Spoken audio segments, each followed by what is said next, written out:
Well, to the topic at hand, I've been thinking a lot about time recently.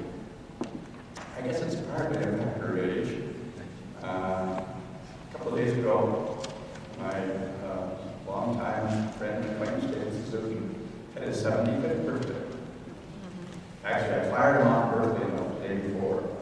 I said, pretty darn good thing. Here you are, 75, and look what you've been able to accomplish. And he fired back to me in a miracle email. That's fine, but look at what we're faced with now in this general election.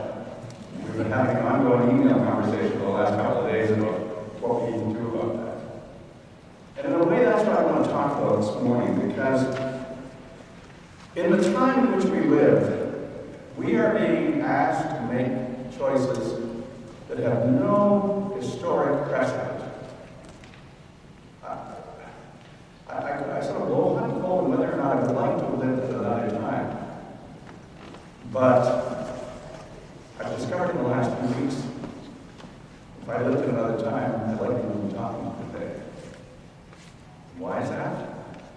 Well, a couple of months ago, I began to get dizzy. And I'm tired too easy. And I thought I had had a cold, so I was taking all the usual antibiotics to get rid of it. And my doctor gave me a few tests and said, "Holy Toledo, your heart's slowing down, you may be passing out pretty soon." I said, "What do you mean slowing down?" Oh, she said, "It's about 37. I said, 37? And she said, "That's pass out time." And so I didn't have to drag this out. I went to the doctor, he said, "You need a pacemaker." So 6 weeks ago, I had a little surgery, I found out I'm not badly operated. When I saw the cardiologist a couple weeks ago, he looked at everything, said, "You're doing well, your heart's now pumping along at 60 beats a minute, and don't go below that because the old battery's going to charge right in." And yesterday I learned at the heart clinic that I've got 7.5 years left in my battery. So I'm going to do a little extra for those next 7.5 years. But then he said to me,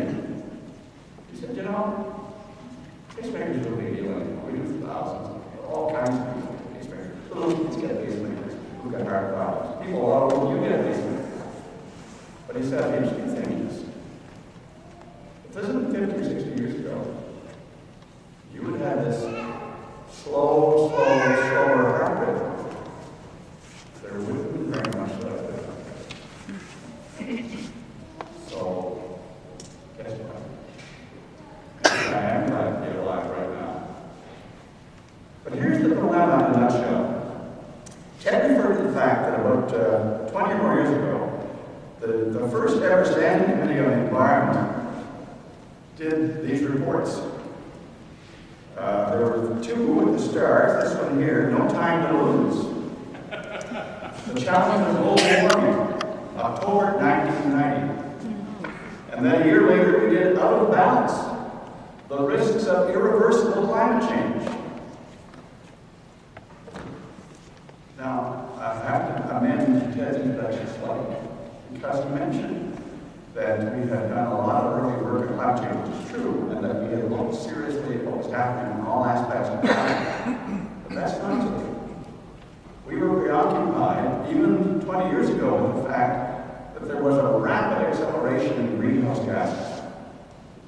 And that it kept going for much longer at the rate it was growing and increasing, that we would be into very serious difficulties. Because it would certainly affect things that were happening in the land-based part of the world in which we live. But we knew, at least we didn't talk about, we didn't explore what was happening on most of the planet, which isn't on land. It's in the ocean. 2/3 or more of this planet is water. Even though, a decade or so earlier, we saw in those first pictures from outer space that the planet is not green, it's blue. It's not blue because of some optical illusion, it's blue because it's mostly water, and what's happening in the water what's happening in the oceans is pretty scary. And it's happened at an incredibly rapid rate. Some of you might have heard my good friend Alana Mitchell, who several years ago published this book called CISA, which I promoted at every opportunity, what's happening to the global oceans in crisis. And even more recently, one of the leading ocean explorers and researchers, Sylvia Earle, has published this book called The World is Blue, How Our Fate and the Oceans Are One. These are just two snapshots of what's not only happening to our planet, but the speed at which it's happening. Because it is happening at lightning speed.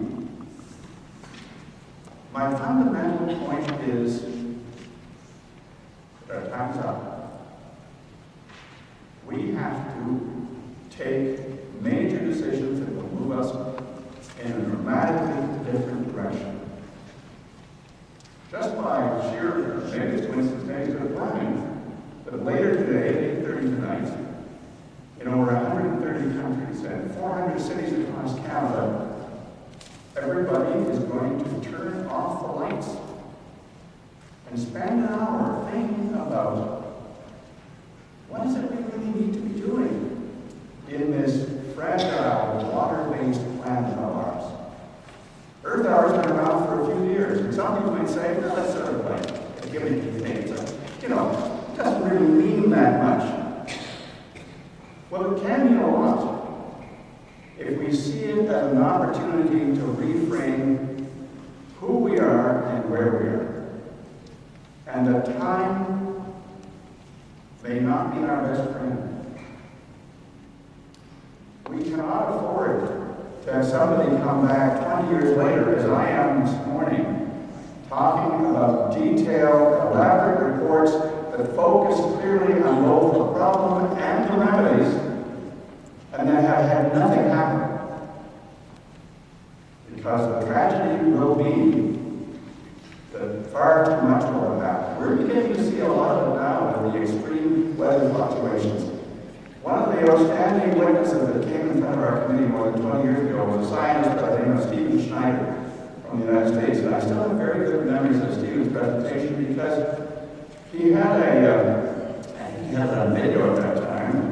It wasn't on a computer, but what he had was the patterns of weather that would happen as the greenhouse gases continued to increase towards the high figures that we're now in, 387 or 388.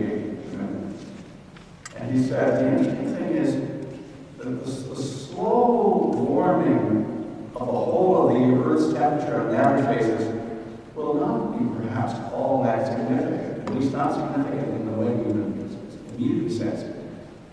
But what we will see is weather patterns that are increasingly erratic and severe. And without extrapolating on any of the current weather-related crises that we've seen in the last few years, he was saying something, I think, profoundly insightful and true. It's interesting what Stephen Schneider is saying these days. He's still on the go, he's still active. This is his latest book. Science as a contact sport. Inside the battle to save the Earth's climate. And there's a book sort of similar to that, published by the chair of the Suzuki Foundation, James Cook, called The Climate Cover-Up. Both these books really have the same story. It's that we're not into some kind of rational discussion here. We are into a conflict of historic proportions between those who have a vested interest in maintaining the status quo and those who realize that our time is in fact running out.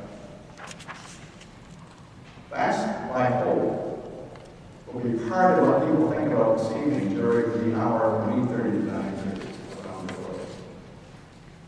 We have to make a fundamental course correction in the direction of modern society. It isn't that we have to become more environmentally conscious. It means we have to become more planetarily responsible and change the nature of both our economics and our politics at the same time. That's no mean feat.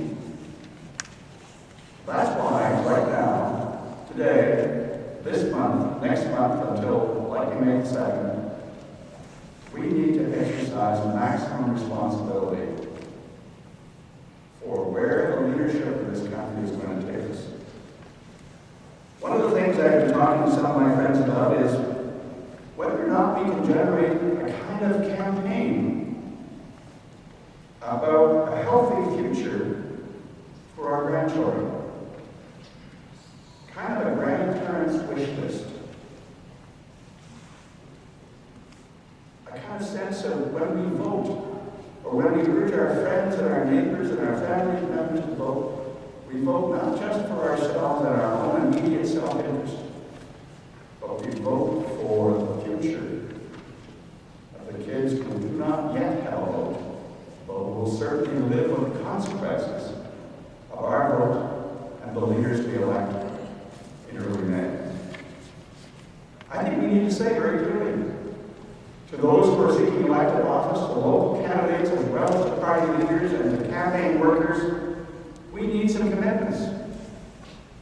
We need a serious and doable commitment to a low-carbon future.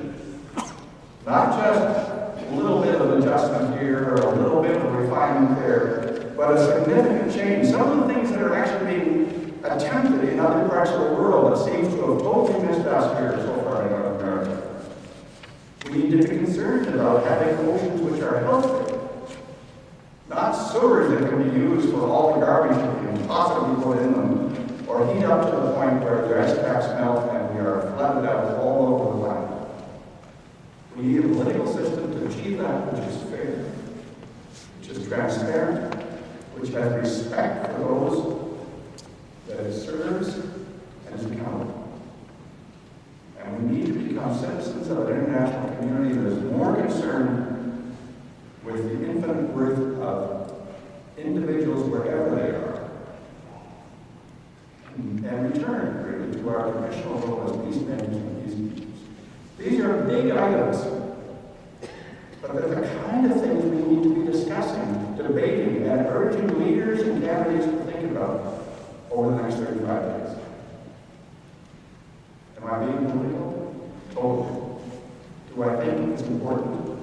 Critical. Do we have time to wait? No. This is our time.